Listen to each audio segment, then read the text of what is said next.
Сәлем достар, менің YouTube арнама қош келдіңіздер. Мен сіздермен бүгін ауызда еритін өте дәмді торттың рецептімен бөлісетін боламын. Бұл торттың бір ерекшелігі кремнің құрамында кепкен жемістер болады. Менің арнама тіркеліп, лайк басып, комментарий жазып кетуді ұмытпаңыздар. Ыдысымызға жұмыртқа, сгущенка, сары майымызды қосып миксерлейміз. Бұл жерде қолданатын заттардың барлығы бөлме температурасында болу қажет.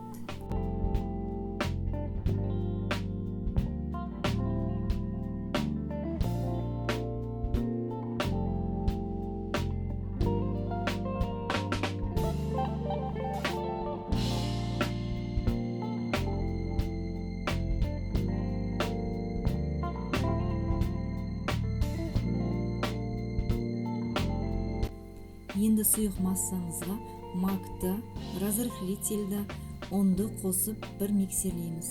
Ұзақ миксерлеудің қажеті жоқ.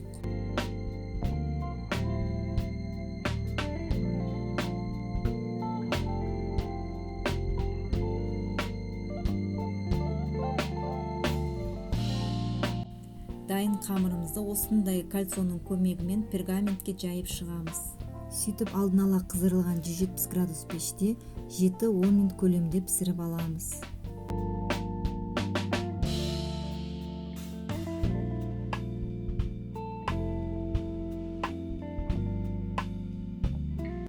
Менде міне осындай 8 корж шықты.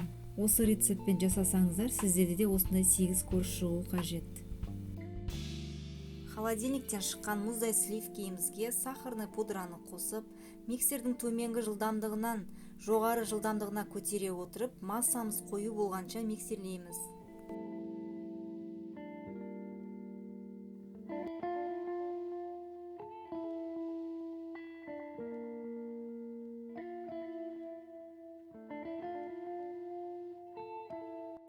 Міне осындай қою креміміздің үстінен холодильниктен шыққан қаймағымызды, сгущенкамызды қосып, лопатканың көмегімен қозғаймыз. Бұл жерде айта кететін жағдай, қаймақ пен сгущенканы қосқаннан кейін міндетті түрде лопаткамен қозғау қажет. Сол кезде крем қою қалпын сақтайды. Дайын кремімізге кептірілген жемістерімізді қосып, тағы да бір араластырып аламыз.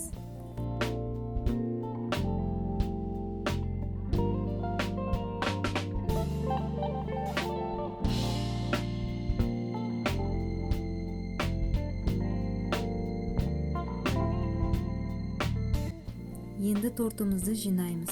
Ол үшін әр коржымыздың арасына 2-3 қасық крем жағамыз.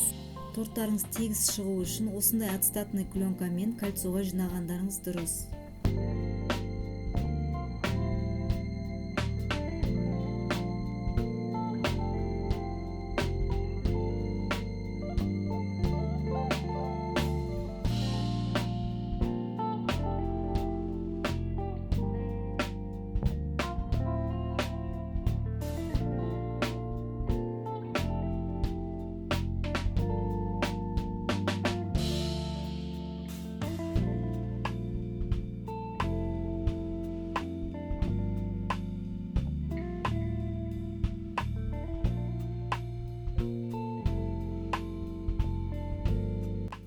Енді тортымызды пищевая пленкамен орап, холодильникте кемінде 5-6 сағат немесе бір түнге қалдырамыз.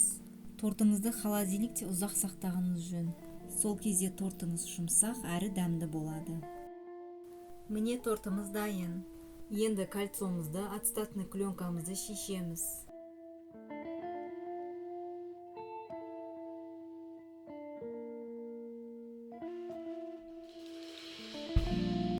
Қалған креммен бетін бір тегістеп шығамыз.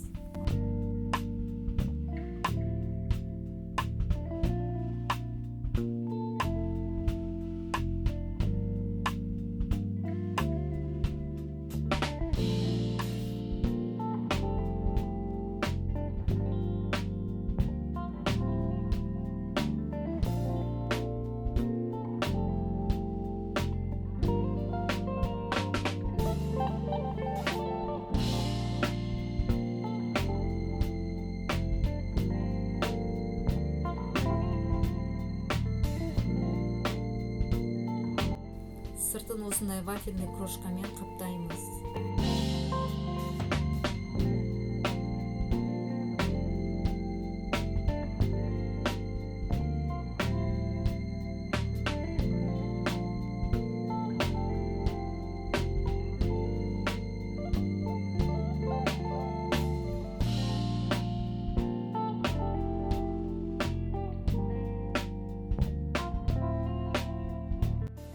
Мен бетін сәндеу үшін құлпынайды пайдаландым. Сіздер қалаған жеміс-жидектеріңізді пайдалансаңыздар болады.